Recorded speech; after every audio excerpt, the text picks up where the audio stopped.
मैं doctor VK Mishra urologist हूँ। Kanpur urology centre और BR super speciality hospital Kanpur में रन करता हूँ। आज एक बहुत महत्वपूर्ण बात पे बात करना चाहता हूँ, प्रोस्टेट कैंसर के बारे में।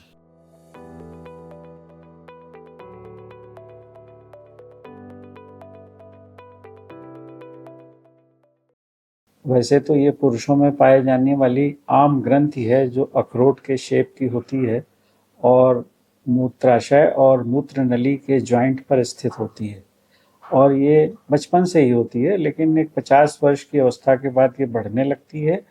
ये सबसे स्लो ग्रोइंग कैंसर होता है और पुरुषों में ये लगभग सेकंड नंबर पे पाया जाता है और कुछ लोगों में इसकी वजह से पेशाब जल्दी जल्दी आना, पेशाब रुक रुक के आना इत्यादि लक्षण होते हैं। और इसके चूंकि लक्षण वही होते हैं कि कुछ लोगों में ये यूटीआई और ब्लड आना इस तरह के लक्षण भी पाए जाते हैं।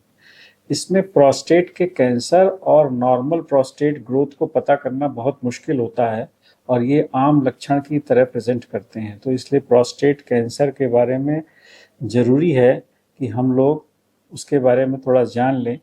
इसके जो रिस्क फैक्टर्स होते हैं वो होती है मोटापा, जंक फूड, सेडेंट्री लाइफ। ये देखा गया है कि ये आनुवांशिक भी होता है। Non vegetarian diet, smoking, alcohol आदि बहुत सारी चीज़ें हैं जो इसको प्रोस्टेट कैंसर को बढ़ाने में कारण हो सकता है। इसके लिए जो सभी 50 वर्ष की उम्र के ऊपर के वृद्ध पुरुष होते हैं उनकी स्क्रीनिंग में हम लोग आमतौर पे ट्रांस रेक्टल अल्ट्रासाउंड, पीएसए यानी प्रोस्टेट स्पेसिफिक एंटीजन, ये ब्लड टेस्ट होता है और जो नॉर्मल टेस्ट होते हैं वही कराते हैं। और जो पेशेंट में डाउट होता है उसमें trans rectal ultrasound guided 12 core biopsy करते हैं। इन किसी भी टेस्ट में एडमिट नहीं होना पड़ता है और ये स्क्रीनिंग के रूप में होते हैं। तो ये उन सभी लोगों को जो 50 वर्ष के ऊपर हैं उनको ये करा लेना चाहिए। इसका इलाज बहुत आसान हो गया है। जो जितनी जल्दी पकड़ में आता है उतनी जल्दी सरल इलाज होता है। फर्स्ट स्टेज और सेकंड स्टेज के प्रोस्टेट के कैंसर जो होते हैं वो लोकलाइज्ड होते हैं। इसमें पूरी प्रोस्टेट की सर्जरी होती है जो या तो लेप्रोस्कोपी से होती है या रोबोट से होती है। उसके बाद जो थर्ड स्टेज के पेशेंट्स होते हैं उसमें हार्मोनल ट्रीटमेंट होता है। हार्मोनल ट्रीटमेंट का मतलब कुछ इंजेक्शंस होते हैं, कुछ दवाएं होती हैं, टैबलेट्स होती हैं जो टेस्टोस्टेरोन हार्मोन को और ग्रोथ को कम करने में सहायक होती हैं, क्योंकि ये कैंसर ऑलरेडी फैला हुआ होता है।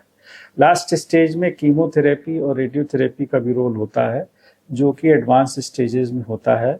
और जो हाई रिस्क पेशेंट्स होते हैं जिनकी फैमिलीज में ये होता है तो उनको ऐसा कहा जाता है कि वेजिटेरियन डाइट, टमाटर जिसमें लाइकोपीन होता है, ग्रीन टी जिसमें एंटीऑक्सीडेंट्स होते हैं और ग्रीन लीफी वेजिटेबल जिसमें कैरोटीन होता है और ऑक्सलेट्स होता है।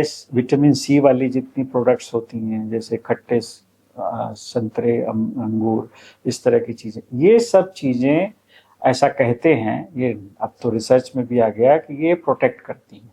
तो इन चीज़ों का रेगुलर सेवन और एक एक्टिव लाइफस्टाइल के साथ प्रीएम्प्टिव चेकअप जिसको हम लोग कहते हैं पूर्व जांच, वो और साथ ही साथ एक अपने चाहे फैमिली फिजिशियन को या किसी यूरोलॉजिस्ट को दिखाना है चाहिए होता है। ईयरली चेकअप होता है तो बेटर रहता है।